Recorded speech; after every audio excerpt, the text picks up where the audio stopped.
Насаат Кейджи тартуулайт. Шейх Абдишүкүр Ажы Нарматов. Урматтуу мусулман бир тууганым, пайгамбарыбыз саллаллаху алейхи ва саллам жума күндөрдүн бирөөсүндө минбарга чыгып баратты. Биринчи тепкичке кадамын койгон кезде амин, экинчи тепкичке коюп амин, үчүнчү тепкичте амин, 3 жолу амин деди. Амин деген сөз араб тилинде истажиб, кабыл кыл деген сөз. Тилегимди кабыл кыл деген сөз. Пайгамбар амин, амин, амин дегенде сахабалар: "Я Расулаллах, сиз адаттан ташкары минбарга чыкканда амин дебейт элеңиз. Бүгүн сизден 3 жолу амин уктук. Бул 3 жолу амин дегениңиз сыры эмне?" деди. Пайгамбарыбыз саллаллаху алейхи ва саллам мен минбарга чыгарда биринчи кадамды койгонумда жаани Жабраил алейхиссалам келди да вакал рагима анфи раджулин зукирта индаху фалам юсалли алейк.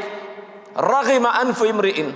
Бир адамдын мурду жерге сүрүлүп калсын, бактысыз болсун, тумшугу менен жер сүртсүн деген араб тилинде рагима анф деген бул мурду жер сүртүлүп бактысыз болсун деген сөз. Мурду менен жер сүрүп бактысыз болуп калсын, кайсы бир адам сенин атыңды угуп туруп сага салават айтпаса деп Жабраил ушундай деди, мен да амин дедим дейт. Кана саллаллаху алейхи ва саллам. Пайгамбардын атын угуп туруп, пайгамбарга саллаллаху алейхи ва саллам деп салават айтпаган адамды мурду менен жер сүртүп бактысыз болсун деди, амин дедим дейт. Муну ким айтыптыр? Жабраил алейхиссалам. Жабраил алейхиссаламдын тилегине пайгамбар амин айтканыңды Аллах кабыл кылсын деди. Кийин варагима анфу раджулун дахала алейхи рамазан сумма инсалаг кабла ан югфара лах. Экинчи амин дегеним Жабраил алейхиссалам келди да рагима анфи имриин, бир адам туншугу менен жер сүтүп бактысыз болсун, дозогу болсун дегендей эле сөз. Кайсы бир адамга Рамазан айы кирсе, кийин Рамазан айы чыкса, Рамазан айында жашап туруп анын күнөөлөрү кечирилбестен Рамазан айы чыгып кетсе деди.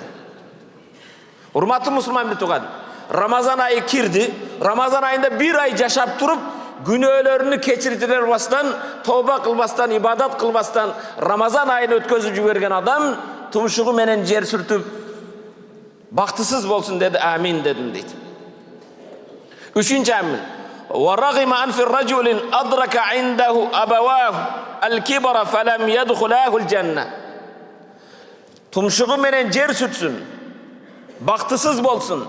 Кайсы бир адам ата энесинин каарыган кезинде жашап туруп, ошо ата эненин алкыш батасын алып, бейишке кире албаса бактысыз болсун деди. Караң, пайгамбарга салават айтпаган, орозо кармаган, ата энеге кызмат кылган эң бактысыз инсан экен. Урматтуу мусулман бир тууганым, ас-саид бактылуу ким?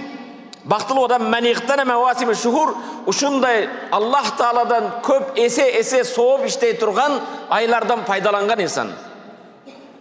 Күнүдөн пайдаланган, сааттардан, минуттардан пайдаланган инсан эң бактылуу адам.